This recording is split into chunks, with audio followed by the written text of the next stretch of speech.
Bienvenidos a cada uno de ustedes. Adelante, maestro. Muy buenas tardes, casi noches.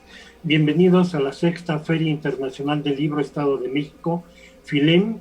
Nos encontramos en la sala Juan Rulfo y les damos las gracias a nombre del Gobierno del Estado de México, de la Universidad Autónoma del Estado de México y del Ayuntamiento de Toluca, sobre todo a través de la Dirección de Cultura.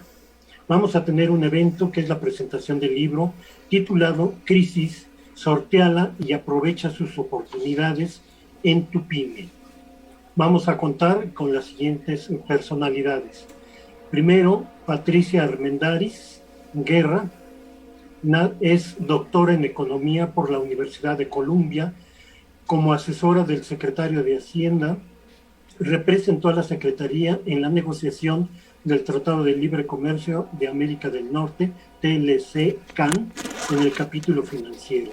Se especializó en regulación bancaria y fue vicepresidenta de Supervisión Bancaria en la Comisión Nacional Bancaria y de Valores, CNBV, con el diseño del sistema de supervisión por riesgo y participación activa en la reestructuración bancaria que tuvo lugar durante la crisis bancaria de los 90.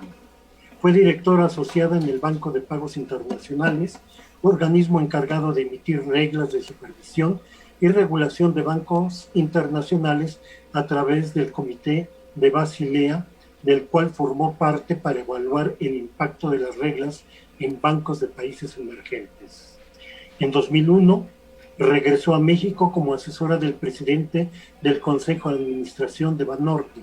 En la actualidad es directora general de Financiera Sustentable, consejera de Banorte y asesora de varias empresas para mejorar su gobierno corporativo, administración y consecución de fondos para crecer.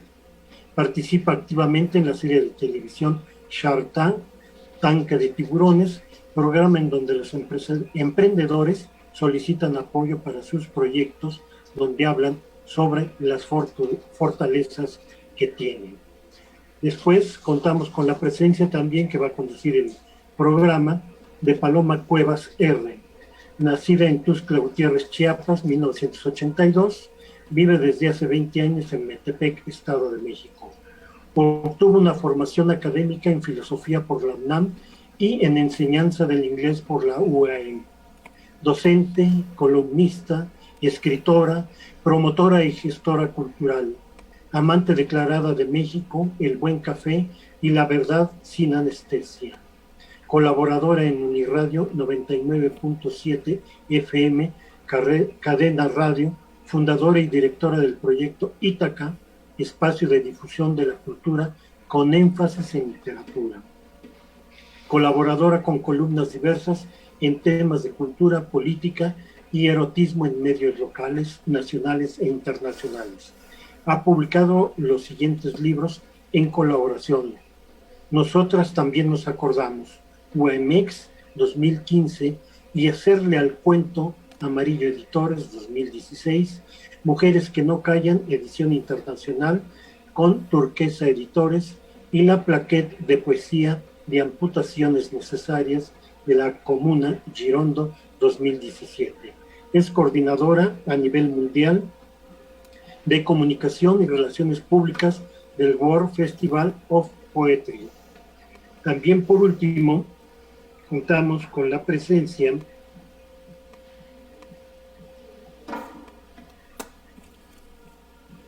de César Hernández, que es licenciado en Contaduría, diplomado en Finanzas y Marketing Digital. Es director de Coparmex, Estado de México, más bien fue director de Coparmex Estado de México en el año 2000 y 2002. Con ustedes, la doctora Patricia Armendáriz. Muchísimas gracias, maestro. Muchísimas gracias a la FILEM. Quiero compartir con ustedes prácticamente a mi primer hijo, que es el librito de crisis. Y le digo librito porque es muy chiquito, pero no quiere decir que no esté suficientemente sustentado. El origen del libro se basa en la solicitud de muchos emprendedores que me escribieron en las redes preguntándome qué hacer ante la crisis. Y yo me sentí calificada de escribirlo por dos razones. Uno, porque yo ya había pasado por la crisis del 94, a donde a mí, al igual que a ellos, me sorprendió de manera inédita una catástrofe a nivel nacional, a donde se paró la economía y no tan importantemente como esta, pero sí fue muy significativa, cuando menos en la proporción en que yo la recibí cuando tenía apenas, no sé, creo que tenía como 36 años en aquella época y realmente me asusté muchísimo, sentí que México estaba colapsándose para siempre y con esa experiencia me sentía un poco más calificada esta vez para poder guiarlos, pero principalmente con una responsabilidad propia de escribirlo con base en lo que yo estaba haciendo en mi propia empresa. Y básicamente fue una especie como de espejeo responsable de cómo yo estaba enfrentando la crisis en ese momento. Y básicamente lo que yo te puedo decir es que el libro está en su segunda edición, y en la primera edición yo creía que era una crisis que era muchísimo más predecible y me equivoqué totalmente. Al principio yo me dejé guiar por las proyecciones de Johns Hopkins University en cuanto a la curva de la pandemia, sin saber que la curva de la pandemia era impredecible a la hora que migraba a países como América y principalmente a México, a donde el nivel de pobreza es tal que seguimos todavía con condiciones de incertidumbre muy fuertes por la cantidad de desafortunados fallecimientos que hemos tenido, y a pesar de eso ya estamos abriéndonos como economía. En aquel momento yo lo que les decía es: tienes 3 meses, no te desesperes, y lo sigo diciendo obviamente, en 3 meses tú segurísimamente vas a poder trascender, pero por lo pronto que no panda el cúnico, como decía nuestro amigo el Chapulín Colorado, porque eres un líder. Y si tú te dejas llevar por el pánico, lo que te va a suceder básicamente es que vas a infundir pánico y tus capacidades de liderazgo se van a ver muy diezmadas y vas a magnificar una tragedia, cuando en realidad la vida es incertidumbre y tiene uno que mostrar coraje para llegar adelante. Entonces, lo primero que les he dicho es, ahora se los digo ya a nivel resiliencia. En aquel momento les decía que no cunde el pánico, pero ahora les digo, continúa en tu resiliencia si es que sigues sufriendo las consecuencias de la pandemia. El segundo punto muy importante que señalan en el libro se refiere más que nada al manejo de tu liquidez. Yo creo que todos, está demostrado ya a 6 meses de la pandemia en México, que todos podemos vivir con frijoles y tortillas y hacer que nuestros empleados los conservemos y vivan de frijoles y tortillas. Yo personalmente he vivido de frijoles y tortillas, se los confieso totalmente. Eso quiere decir que no debemos de cruzar y confundir la tragedia humana con la tragedia económica. Al contrario, creo que todos, ya a 6 meses de esta crisis en México, hemos logrado encontrar en la generosidad de nuestra gente, en la unión con nuestra familia, en nuestra unión con nosotros mismos, al entender que necesitamos cosas muy básicas para vivir y cosas esenciales espirituales también para sobrevivir, que esto no es una tragedia, esto es una enseñanza. Y es la tercera cosa que te digo, tienes que tomarla como una enseñanza. Y esa enseñanza trasciende varias fronteras. La primera es encontrar a dónde estabas en ese momento, reflexionar si estabas en un lugar deseable o estabas en un lugar de confort o estabas en un lugar de inercia. Si estabas en un lugar confortable, tienes que entender si vas a salir a un mundo igualmente confortable como estabas, y yo no estoy segura. Creo que a todos nos ha sacudido nuestra zona de confort esta pandemia por incertidumbre. No sabemos qué va a pasar, no sabemos si el producto que vendíamos antes se va a seguir vendiendo, no sabemos si el mundo cambió en términos de consumo. Yo soy sorprendida de las cosas que he visto. Por ejemplo, la gente está ahorrando mucho más, impresionantemente mucho más. Y son fenómenos que posiblemente duren toda la vida.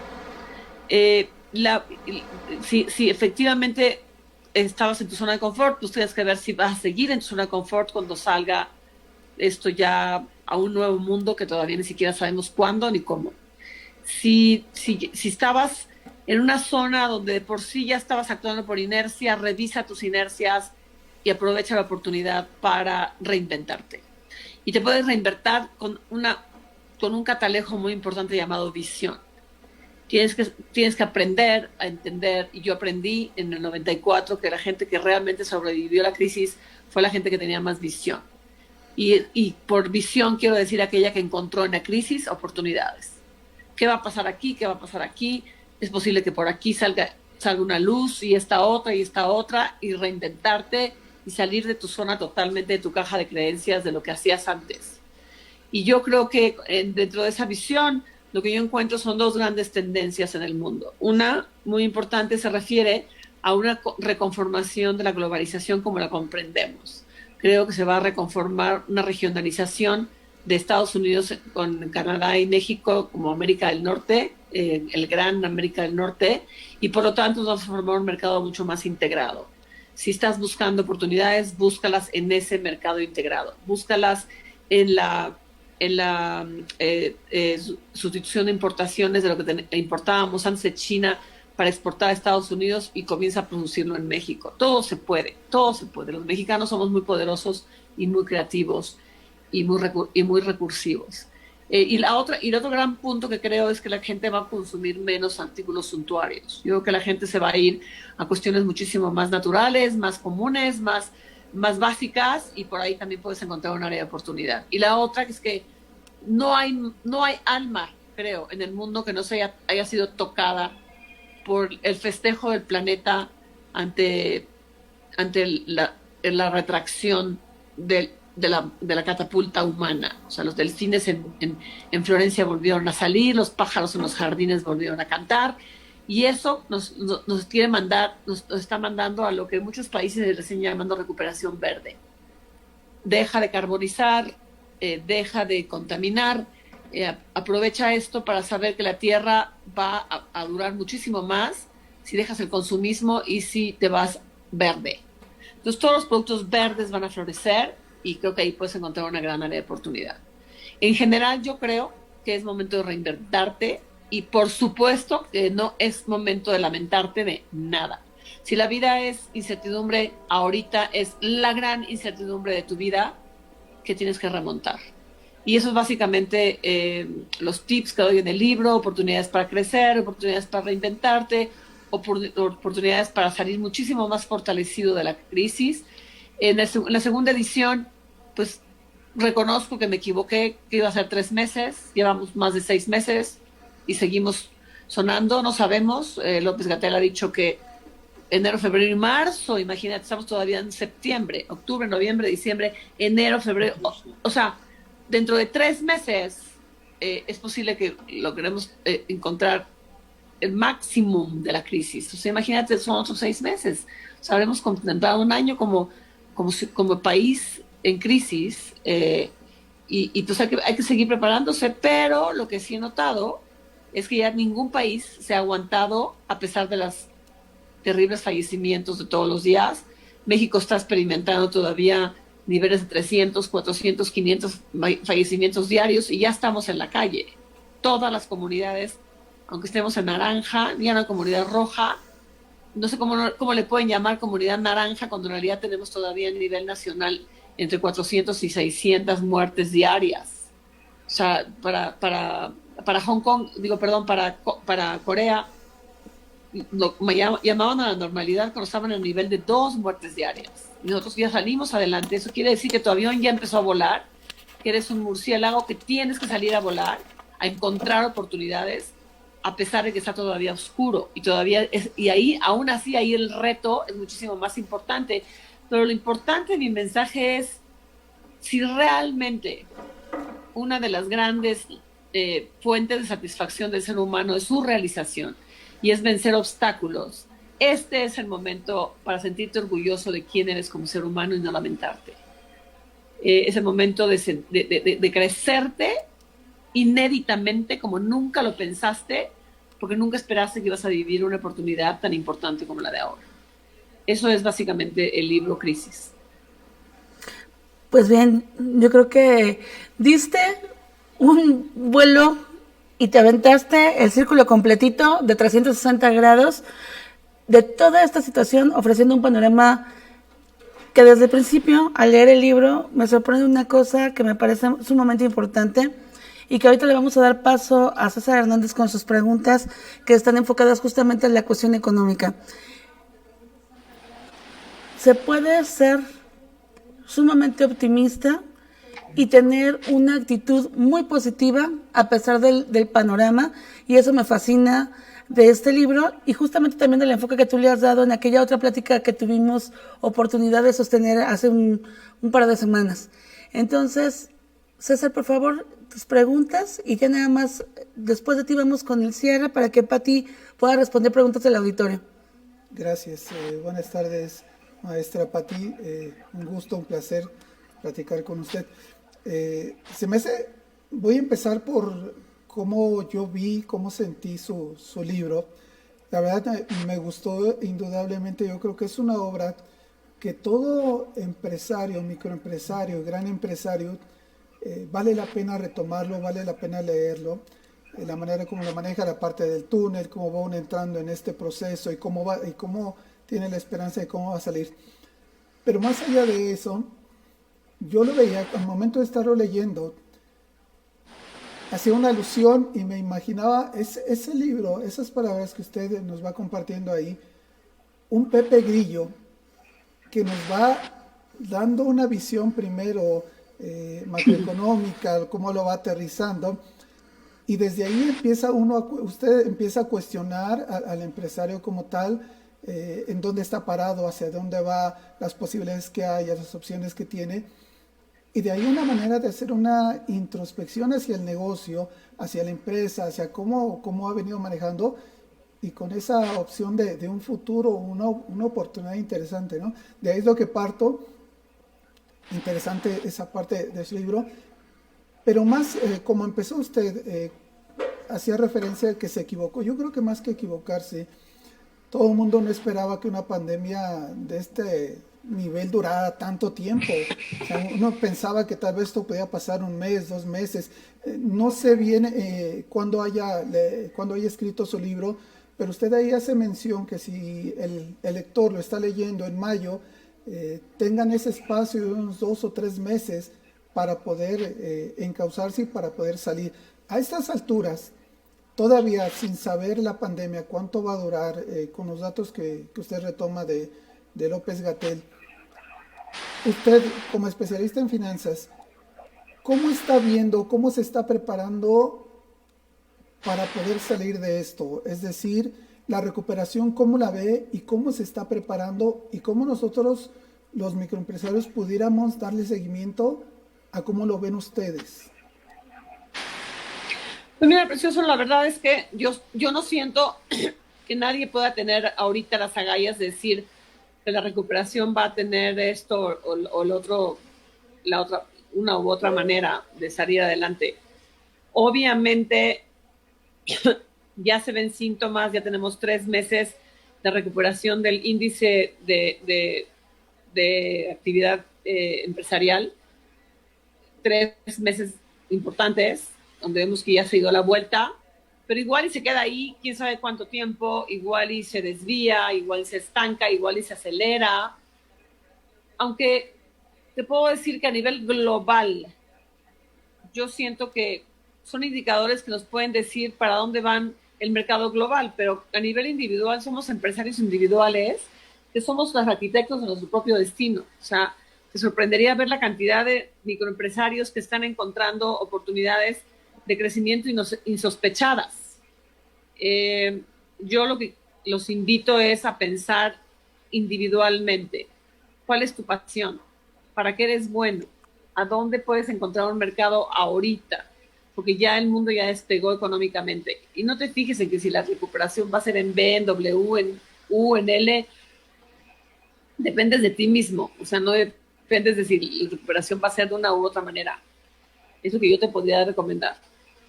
Gracias. Y hay una situación que están viviendo todos las pequeñas empresas, e incluso las medianas.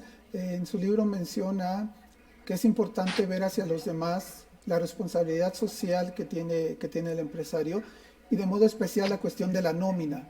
Es algo donde si no hay flujo efectivo hacia nuestros trabajadores, a su vez no va a poder distribuirse. Aquí nos encontramos en una situación a veces difícil, sobre todo en estos momentos.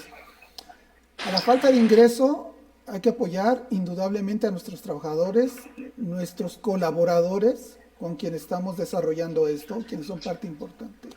Pero tenemos por ahí unos socios que a veces son un poco incómodos y con quienes tenemos que no podemos negociar tanto al día de hoy. Concretamente, la carga social o la carga de seguridad social para las empresas, que a veces llega a ser el 40% del gasto de la nómina. En ese tipo de aspectos, el empresario se pone a pensar, le bajo el sueldo, lo doy de baja, pero si lo despido me meto en un problema más grande. Tengo que pagar liquidaciones, y ¿de dónde voy a sacar si ahorita no tengo liquidez? Yo creo que ese es uno de los conflictos en el que ahorita se encuentran varios empresarios que quieren retomar, pero que todavía están en ese punto, ¿no? Al respecto, ¿qué nos pudiera decir usted? ¿Cómo pudiéramos ir? Yo creo que no es esto? un conflicto si ves a tu empresa como un todo, si ves a tus colaboradores como tus socios, como la gente que has venido cultivando, si es que tienen la suerte de haberlos cultivado. Porque, a ver, déjame decirte, yo traía en mi haber 17 procesos. Y la gente que trabaja conmigo tomaba nota y seguía instrucciones.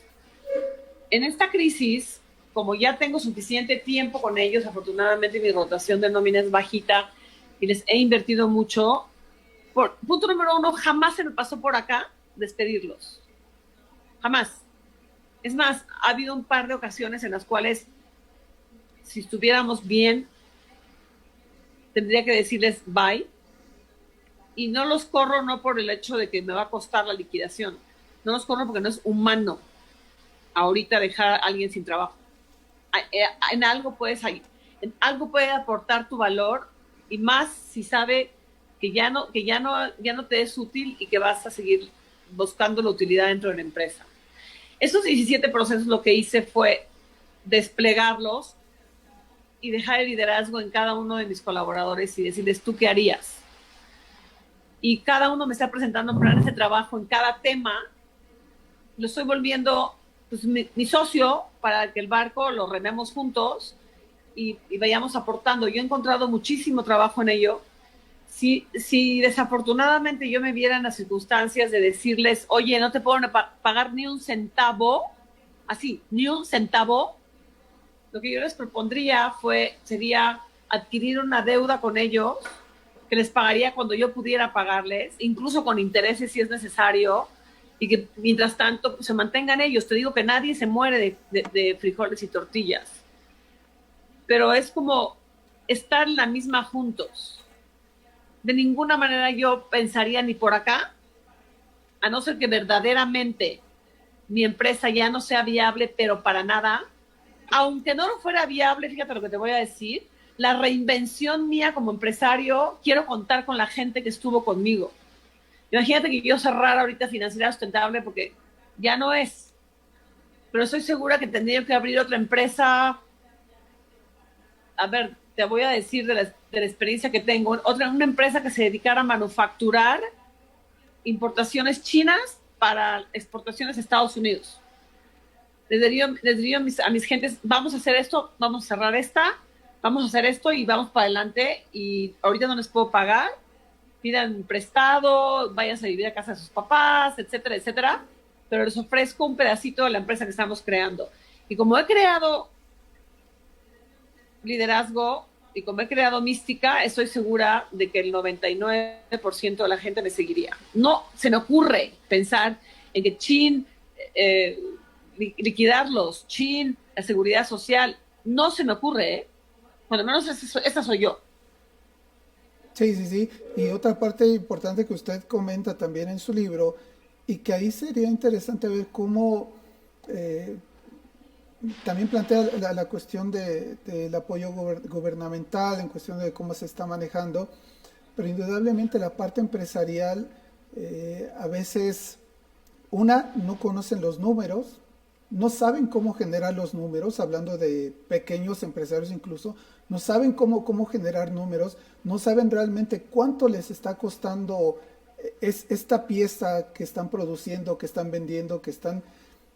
Y ustedes hacen una interesante invitación para la parte de la formación, de la preparación, pero aquí en esta parte sería interesante que algunos medios, Nacional Financiera anteriormente lo hacía, fuera capaz de estar preparando al sector empresarial, las mismas cámaras empresariales, los centros patronales, poder desarrollar ya no solamente la resiliencia en los empresarios, sino también la capacidad que ellos mismos tienen de inventiva vía una capacitación, una formación para que realmente salieran fortalecidos de esta crisis.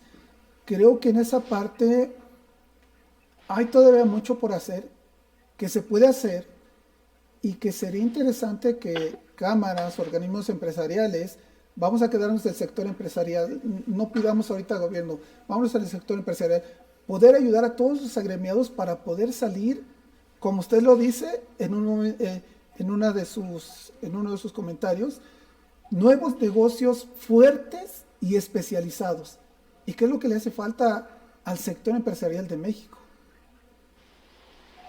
Pues mira, la verdad es que pues, ciertamente ayudaría mucho que nos echáramos la mano unos a los otros. Ciertamente yo concuerdo contigo que no hay que contar con el gobierno por razones de deuda, por razones de posición gubernamental, que respeto y entiendo, pero tampoco creo en las cámaras y tampoco creo en ayuda mutua. No somos sociedades mutualistas, somos competencia. De veras que nunca he creído en la actividad popular ni de cámaras y cosas así. Yo siento que es muy básico lo que tenemos que aprender para complementar nuestra resiliencia y nuestra inventiva. Y son números muy sencillos que se pueden aprender rapidísimo, bajo la idea, es casi un acto de fe, que lo que no se puede medir no se puede gestionar. Entonces yo todos los días me enfrento con gente a la que le digo, a ver, ¿cuáles son tus ventas?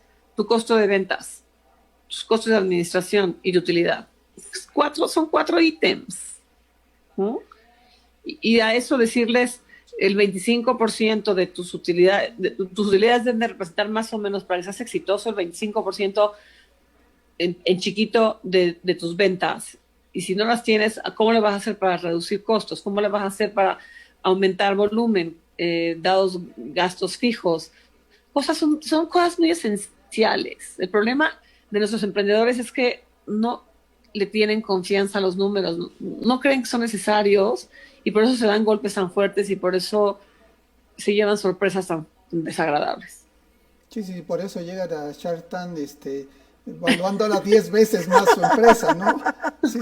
Algo así. Yo estaba esperando el momento para hacer ese tipo de pregunta justamente. Es a lo que tienes que enfrentar cada vez, y sin embargo tienes fe en los empresarios mexicanos. Justamente para eso está Financiera Sustentable, y apoyar a los negocios de todos aquellos que están innovando en México y que son parte de estos números tan impresionantes que manejas desde el principio, cuando hablas de que 13 millones de trabajadores provienen del empleo empresarial y que hay el 50% de este empleo es justamente proveniente de estas pymes en muchas ocasiones, y que además tenemos 24 millones de trabajadores dentro del sector informal, ¿no? Si esto no se formaliza y la gente sigue trabajando de esta manera, existe esta disparidad tan tremenda en el ingreso también, que manejas en el libro con cifras muy exactas. Y creo que es una de las cuestiones más importantes para que la gente que está a cargo de una empresa, y que justamente hoy hemos compartido con muchos de estos grupos de emprendedores del Estado de México y a nivel nacional, y que están muy interesados en la plática, tiene que ver justamente con que no había un precedente de una situación como esta, más que esta tremenda depresión económica de 1929, la depresión, la devaluación tremenda a la que te tocó enfrentarte a ti en 1994, pero además estas cuestiones de que el 63% del empleo tiene que ver con servicios, ¿no? Y que durante este tiempo se ha visto sumamente disminuida. Evidentemente también todas estas cuestiones que manejas en el libro de protección de las pymes, las estrategias que la gente tiene que tomar para sobrevivir, no solamente de manera general, sino en sectores muy específicos. Yo te preguntaría, porque puede servir como un faro, a pesar de que hayamos salido al mundo nuevamente como murciélagos, tal como lo dijiste con esta metáfora maravillosa, estamos ciegos, pero andamos volando y tratando de sobrevivir, siempre pensando en el crecimiento y con la intención de reforzar la economía y de seguir viviendo, porque pues a fin de cuentas creo que es una de nuestras pasiones estar vivos, ¿no? Entonces, ¿cuáles consideras tú que serían los sectores con mayor posibilidad de florecimiento o de crecimiento en este momento? Mira, te decía que yo le tengo mucha confianza y mucha fe al sector exportador de... Acuérdate que antes del TIMEC, nosotros podíamos meterle como contenido nacional a un 40% de importaciones chinas, y nos volvimos muy flojos. Estábamos importando hasta ligas, para que me entiendas. O sea, ni siquiera nos volteábamos a ver si en México las podíamos producir. En cambio, ahora le bajaron ese contenido extranjero a un 20%, 25%, y aunque no lo creas, el 15% que nos dijeron que nos están pidiendo que sea de contenido mexicano o canadiense o gringo es muy alto. Y es a donde yo estoy fascinada, que ojalá yo tuviera otra vida, la ubicuidad para desarrollar a las pymes en la creación en la manufactura de estos insumos que antes producíamos importábamos de China. Creo que ese es un gran sector. A nivel nacional, estoy tratando incluso de influir en sotoboche, en las secretarías, para que se haga una especie como de pacto entre las empresas estadounidenses que importan nuestros productos terminados y las microempresas, para que ellas inviertan en las microempresas, para que las capaciten en hacer este tipo de contenido nacional. Eso es una gran tendencia, y acuérdate de mí, va a ser un boom. Y mejor si estás en la línea del frente tú, innovando, ¿no? Antes de esperar a que vengan todos a querer hacerlo. Y la otra parte que te decía es todo aquello verde, o sea, todo aquello que sea el reciclamiento de todo aquello que no es renovable, todo aquello que consume carbón, todo aquello que es verde, va a ser un boom.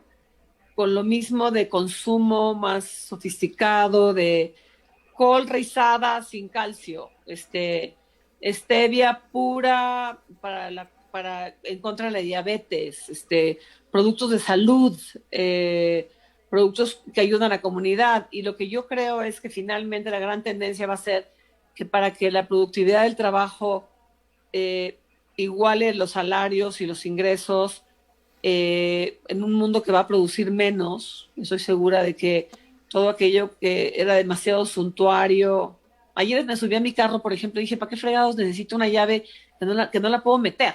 O sea, y por ella pagué no sé cuánto y las compañías se ven obligadas a cada vez innovar más cosas que ya cada vez son menos útiles. Yo creo que todo eso se va a acabar. Vamos a dejar esa carrera tecnológica por aumentarle valor a las cosas con tal de satisfacer al consumidor y sacarle más dinero.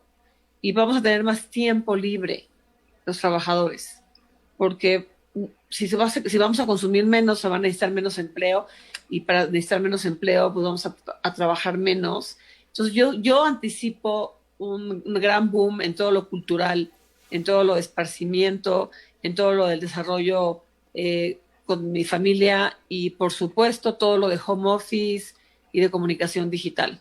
Esta urgencia por la sensación de bienestar también, porque nos hemos esclavizado y pareciera que ahora el lujo es la intimidad, la posibilidad de desconectarte, justamente lo que platicábamos en aquella ocasión contigo, de la posibilidad hasta de mudarme a donde me siento bien y que de cualquier manera voy a seguir siendo eficiente, ¿no? Hay cosas súper importantes aquí a resaltar cuando tú hablas de la sobrevivencia por sector. Hay que buscar las áreas de oportunidad, no esperar a que nos las vengan a descubrir a la casa, moverse rápido, ser autocríticos y no confiados, mejorar nuestros productos porque justamente se requieren diferenciadores que provoquen que se genere una necesidad en el mercado y si es necesario hasta cambiar de giro, ¿no? Si ya me di cuenta, totalmente. Por ejemplo, tengo un ejemplo con una empresaria toluqueña que originalmente se dedicaba a la papelería.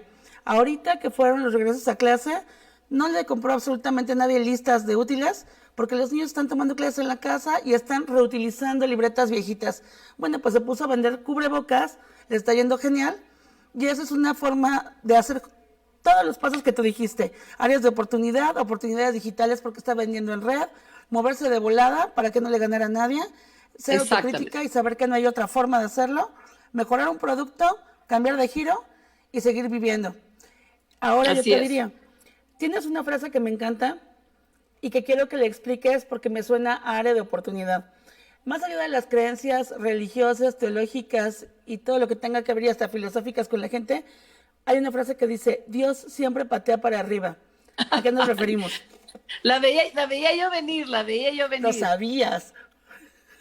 Mira, yo la acuñé después de mi crisis matrimonial, que fue mi primera crisis de magnitudes adultas, y donde yo creí que no iba a salir nunca de mi gran depresión y mi gran pérdida, y cuando a través de muchos años, se sorprendería, como te dije la primera vez que platicamos, fueron como 12 años que comencé realmente a ver luz, y cuando vi que era yo una mejor persona que la que cayó, o sea, yo creo que caí aquí, di la vuelta así y superé el lugar donde yo estaba cuando empecé a caer. Y fue donde dije, oye, realmente pues, no me fue mal, ¿no? Y ojalá yo pudiera dar esta perspectiva a la gente que está cayendo en ese momento y que lo haga como un acto de fe. En mi siguiente crisis, todo emprendedor tiene crisis constantes, mi siguiente crisis fue el pleito con mi primer socio de mi primera empresa, que también creí que me iba a morir, creí que el cuate me iba a meter a la cárcel. Y ahora que veo a dónde estoy, como empresaria principalmente, digo, ahora sí te lo puedo decir, que Dios patea para arriba. O sea, puedes sentir la patada dolorosísima, pero mientras estás sana colita de rana, nada más recuerda que vas a salir a un mejor lugar. Excelente. Y justamente una cosa antes de terminar, porque tenemos un tiempo limitado, nosotros quisiéramos tenerte siempre aquí, la invitación a la gente, a todos los que nos ven esta noche, deben leer Crisis, son 68 páginas, vale muchísimo la pena por varias razones. Se va a convertir en libro de cabecera porque no es únicamente una cuestión de crisis económicas, sirve para todas las crisis, porque a fin de cuentas es una actitud de vida. Y en este caso te preguntaría, César Hernández, ¿hay alguna pregunta más que quieras hacer? Sí, más que pregunta, ahí comentar, habla también acerca del apalancamiento financiero, la importancia de acercarse al dinero para poder, el dinero es como la sangre para las empresas, para poder trabajar. Pero yo sigo con la idea desde hace bastante tiempo que si ese apalancamiento no va acompañado de una formación económica para los empresarios, se puede desviar completamente, ¿no? Empresarios que llegan a tener un crédito y que lo primero que hacen es adquirir un carro del año en lugar de destinarlo para los bienes que tienen. O la otra, cuando llegan a solicitar créditos y usted ahí, obviamente le deben llegar cientos, donde uno revisa sus estados financieros y dice, espérame, es que tú no necesitas dinero, lo que necesitas es vender todo lo que tienes en tu almacén, ¿no? Así es. Entonces, si ese apalancamiento financiero, si no va acompañado de una formación empresarial, yo creo que va mucho y puede ser un arma de doble filo, ¿no? Mira, te voy a contestar de dos maneras. Una técnica, muy técnica, muy técnica. Estoy estudiando otra vez a Keynes. ¿Quién lo iba a decir? El gran economista que yo siempre he admirado por razones obvias. Y lo que dice es, no te endeudes si no sabes que la rentabilidad de esa deuda va a ser superior a la tasa de interés que estás pagando. Pero para poder entenderlo, tienes que conocer un poquito de tus números. Y tienes que pensar siempre en prospección, no en ahorita. O sea, a ver, si produzco tanto e invierto tanto, ¿qué rentabilidad va a tener esto? La peor de todas. O sea, bótate al piso, ¿no? Pero no tengo dinero para hacerlo, entonces vas y lo buscas. Pero algo muy importante que los emprendedores desconocen y no entienden es el gobierno corporativo de la deuda o del capital. Como yo soy la persona que te va a dar el dinero, como tú bien lo decías, me tienes que convencer que, uno, vas a necesitar el dinero. Y dos, que vas a tener capacidad de pago. Entonces tienes que, en cierta manera, asociarte con tu acreedor o asociarte con el que inyecta capital. Y eso tampoco les gusta a los emprendedores. Ya, dame el dinero y yo lo hago.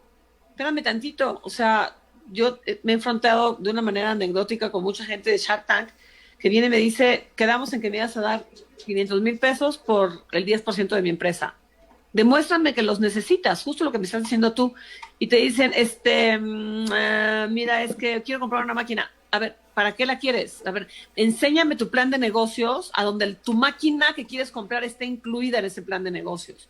Y terminan diciéndome, no, la verdad, doctora, es que yo necesito su mentoría y ahí en el camino vamos viendo si voy a usar su dinero. O sea, verdaderamente tienen que aprender a hacer sus números. Ese es uno de los principales consejos que yo les doy. Es secreto para empresas exitosas, evidentemente, porque de otra manera pues no va a suceder. Y en este caso, ya a punto de cerrar, dame por favor, Pati, para los que se van metiendo justamente apenas a esta plática y que seguramente verán la repetición y la repetición y la repetición hasta que esto quede perfectamente entendido. ¿Por qué hay que leer Crisis? Porque yo tuve una experiencia muy fuerte en el 94, a donde adquirí las características básicas para poder salir adelante y les hice copia fiel a lo que estoy haciendo ahora para poder salir yo de mi propia crisis, lo cual le da mucha credibilidad a los consejos que les doy ahí. Excelente. Pues bueno, estamos transmitiendo por 3 plataformas, por un montón de canales al mismo tiempo. Obviamente te vamos a hacer llegar todos los links, ojalá, porque yo sé que siempre te das el tiempo, o tu equipo también, de contestarle a todos los que te están escribiendo. Una de las cuestiones que ha sido más repetitiva durante esta charla es la felicitación por la conservación del capital humano, por la humanidad, justamente porque supimos de forma escandalosa de muchas empresas que lo que decidieron fue cortar por completo su personal, cerrar un montón de sucursales y apostarle al capital humano, a la gente que se ha preparado para caminar contigo y que se la ha aventado a favor de una empresa, habla muy bien de un ser humano. Qué bueno que sigas invirtiendo en México, en las empresas mexicanas.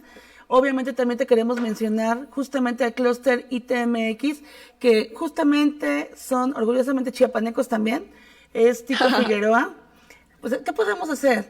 No podemos negar de dónde viene uno, ¿no? Entonces, claro. a partir, y al contrario, con muchísimo orgullo, chiapanecas, decimos por ahí en la diáspora, en el mundo, haciendo y luchando porque México sea el lugar donde queremos vivir, dejarlo mejor que como lo encontramos, porque esa es parte de la responsabilidad del ser humano, sino a qué venimos.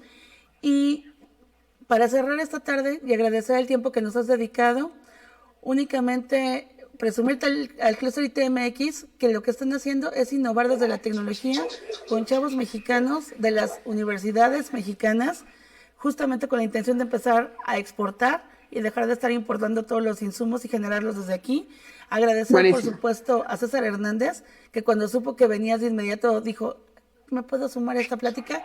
Y creo que han sido Muchas preguntas gracias, muy puntuales e importantes para los que no somos economistas, sino más bien filósofos. Entonces, creo que ha sido muy redondito. Agradecemos, por supuesto, tu presencia. Te pedimos que te despidas de nuestro auditorio y le vamos a ceder la palabra al maestro Ricardo Garduño, que en esta ocasión nos presentó y que es un lujo contar con él para esta presentación. Claro que sí, muchas gracias. Bueno, le agradecemos, doña Patricia Armendáriz, permítame utilizar ese término, ya sé que es doctora en economía, le agradecemos su presencia y la visión tan particular, certera, que nos dejó un panorama, que por lo menos en mí originó esta frase, que la mayoría son improvisados. Muchas gracias a todos los que se conectaron y le damos las gracias a la doctora Patricia Armendáriz, a Paloma Cuevas y al compañero César Hernández, contador, por su presencia y por esta charla tan ilustrativa acerca de la crisis del 94 y que estamos repitiéndola con otras variantes en el 2020. A nombre del Gobierno del Estado de México, de la Universidad Autónoma del Estado de México y del Ayuntamiento de Toluca, les damos a ustedes las más cordiales gracias. Recuerden, gracias, doctora. No es una casualidad que crisis se diga de la misma, crisis y oportunidad se digan de la misma forma en japonés. Todas las crisis son una oportunidad de salir adelante, de ser mejores y de salir fortalecidos. Eso nos enseña justamente este libro de la doctora Patricia Armendáriz. Seguimos mañana con más actividades en FILEM. Ya va a ser el día 8, nos quedan 2 más, así que disfruten y entren a todo, porque esto se acaba. Hasta la próxima. Muchas gracias. Hasta luego, Gracias. Pati, mil gracias siempre. A ustedes. Y esto es